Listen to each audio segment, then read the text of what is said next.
Assalamualaikum warahmatullahi wabarakatuh. Alhamdulillahirabbil alamin wa bihi nasta'inu ala umuri dunya waddin. Wassalatu wassalamu ala asrofil anbiya'i wal mursalin sayyidina wa maulana Muhammad wa ala alihi wa sahbihi ajmain. Amma ba'du. Yang terhormat Kiai Haji Muhammad Idris Jamaluddin serta ibunya Hajah Ummimah Falasifah selaku pengasuh Pondok Pesantren Al-Muhibbin Putri Bahrul Ulum Tambak Beras Jombang. Yang saya hormati Bapak Ahmad Nidomi selaku Mudir Madrasah Diniyah Pondok Pesantren Al-Muhibbin Putri. Yang saya hormati kedua orang tua saya dan tak lupa pula kepada teman-temanku yang berbahagia. Perkenalkan, nama saya Sania Ainul Iza.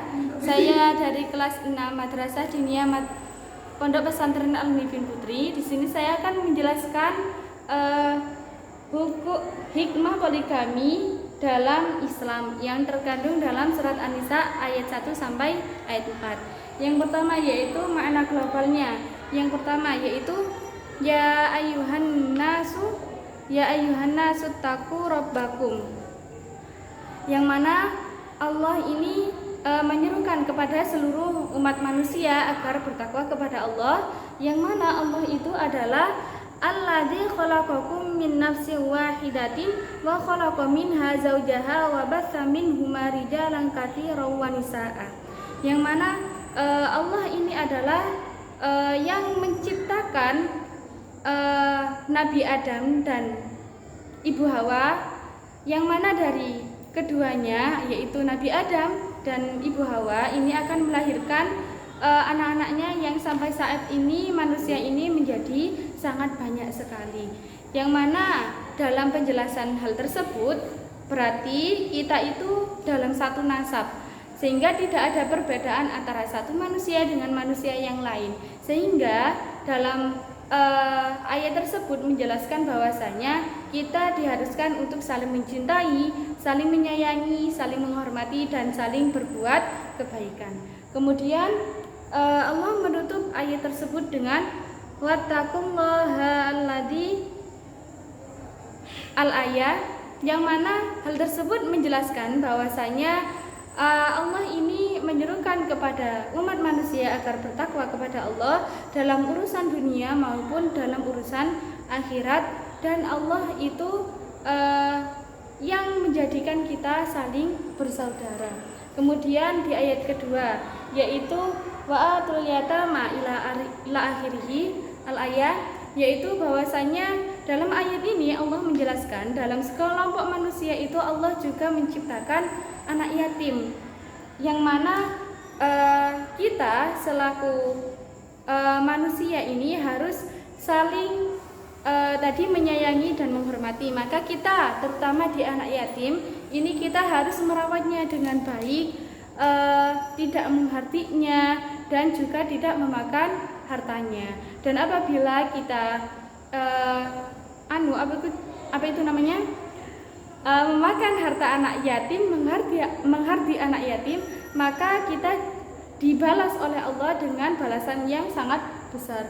Kemudian di ayat yang ketiga wa in khiftum al-ayah, yang mana di ayat ketiga ini Allah menjelaskan bahwasanya jika kita dalam tanggungan kita itu terdapat anak yatim yang kemudian kita hendak menikahinya, namun kita takut untuk tidak bisa berbuat adil terhadapnya, maka kita lebih baik, Allah memerintahkan bahwasanya kita lebih baik untuk menikahi perempuan-perempuan yang kita senangi selain dari anak yatim tadi, bahkan 2, 3, atau 4 istri.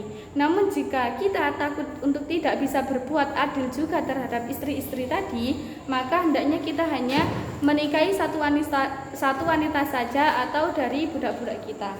Kemudian yang ayat keempat ini menjelaskan bahwasanya ketika kita sudah menikahi seorang perempuan, maka hendaknya seorang laki-laki itu memberikan hak-haknya perempuan itu tadi, yaitu berupa memberikan mahar dengan kerelaan hati kita sendiri, tidak atas kesombongan diri kita karena kita sudah menikahinya. Kemudian jika istri tadi itu memberikan maharnya terhadap kita, maka hendaknya kita itu menerimanya dan mengelola sebaik mungkin untuk hal-hal yang diperbolehkan oleh Allah. Kemudian asbabun nuzulnya. Yang pertama ini diriwayatkan oleh Sa'id bin Jubair, yang mana dahulu kala terdapat seorang yang merawat anak yatim, sehingga dia juga membawa harta anak yatim tersebut hingga anak yatim tersebut itu sudah beranjak dewasa. Ketika sudah beranjak dewasa, anak yatim itu tadi meminta hartanya kepada si laki-laki ini tadi. Tapi si laki-laki ini tidak mau, sehingga anak yatim ini mengadukan kepada Rasulullah.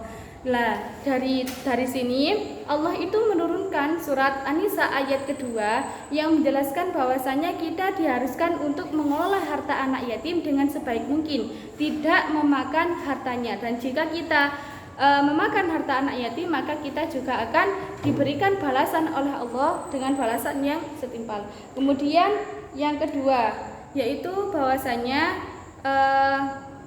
suatu ketika ada seorang laki-laki yang mana dia itu merawat anak yatim perempuan. Kemudian dia ini tertarik karena dia ini anak yatim tadi itu cantik dan mempunyai harta. Nah, tapi setelah dia menikahi, ini tidak diberikan hak-haknya sebagai istri dan sebagai anak yatim tadi, karena dia juga anak laki-laki ini, seorang laki-laki ini juga membawa hartanya. Nah, akhirnya Allah menurunkan surat An-Nisa ayat yang ketiga bahwasanya kalau kita tidak bisa berlaku adil terhadap anak yatim, maka jangan menikahinya, tapi nikahilah orang lain. Bahkan kamu bisa menikahi 2, 3 atau 4 istri. Kemudian yang ketiga yaitu bahwasanya dari turunnya surat An-Nisa ayat yang ketiga ini membawa problematika terhadap para sahabat ini, sehingga mereka ini bertanya kepada Rasulullah atas hak-hak apa yang harus mereka tepati terhadap para perempuan ini.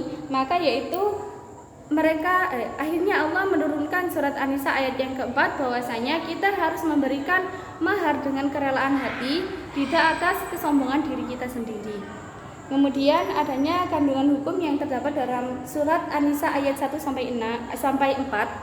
Yang pertama yaitu apakah diperbolehkan wasilah dengan atas nama keluarga kita? Yang pertama ini di pendapatnya sebagian ulama ini membolehkan karena hal tersebut bukan termasuk qasam atau sumpah. Yang kedua ini menurut sebagian ulama lainnya yang menjadi pendapatnya Ibnu Atiyah, yang mana hal tersebut merupakan berhukum makruh karena termasuk qasam atau sumpah. Nah, untuk yang ketiga ini menurut Az-Zujaj ini diperbolehkan melakukan hal tersebut karena tidak boleh melakukan hal tersebut karena hal tersebut juga sesuai dengan hadis Nabi, yang mana kita tidak diperbolehkan bersumpah atau meminta atas nama bapak-bapak kita. Yang kedua yaitu apakah diperbolehkan kita memberikan harta anak yatim sebelum anak yatim ini beranjak dewasa atau balik? Ulama sepakat bahwasanya tidak diperbolehkan untuk memberikan harta anak yatim sebelum anak yatim tersebut sudah dewasa. Para ulama ini berpandangan bahwasanya anak yatim ini jika sudah dewasa maka akan tampak kecerdasannya sehingga dia sudah bisa mengelola hartanya. Jika belum balik atau belum dewasa, nah ini tidak ada kecerdasannya sehingga dia tidak bisa mengelola hartanya. Lah takutnya nanti dia akan ditipu dan lain sebagainya. Motornya itu lebih besar. Lah yang dinamakan yatim adalah seseorang yang ditinggal ibu atau ayahnya dalam keadaan yang masih dalam keadaan anak-anak. Kemudian yang ketiga, apakah seruan menikah ini berhukum wajib atau mubah? Ini menurut jumhur ulama itu adalah berhukum mubah, sebagaimana perintah Allah terhadap kita untuk makan dan minum. Yang kemudian menurut Az-Zahiri ini berhukum perintah atau wajib. Karena dalam surat An-Nisa ayat 1 sampai 4 tadi menjelaskan bahwasanya kita harus menikah. Berarti kalau kalimat itu adalah kalimat perintah maka berhukum wajib. Kemudian menurut Fakhr Ar-Razi ini Allah yang menentukan. Jadi jika seseorang itu tidak mampu untuk menikah ya lebih baik tidak menikah. Kalau dia mampu menikah maka ya menikah. Jadi tidak ada hukum yang tetap antara sunnah, wajib, mubah dan sebagainya. Yang kemudian kandungan hukum yang keempat. Apakah yang dimaksud masna wa thulatsa wa ruba'? Nah, ini menurut ahli bahasa hal tersebut adalah hanya sebuah hitungan saja. Masna adalah dua-dua, yang berarti adalah dua.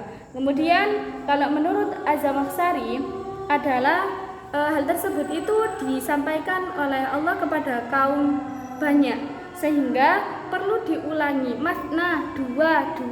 Jadi untukmu dua dan untukmu dua, begitu.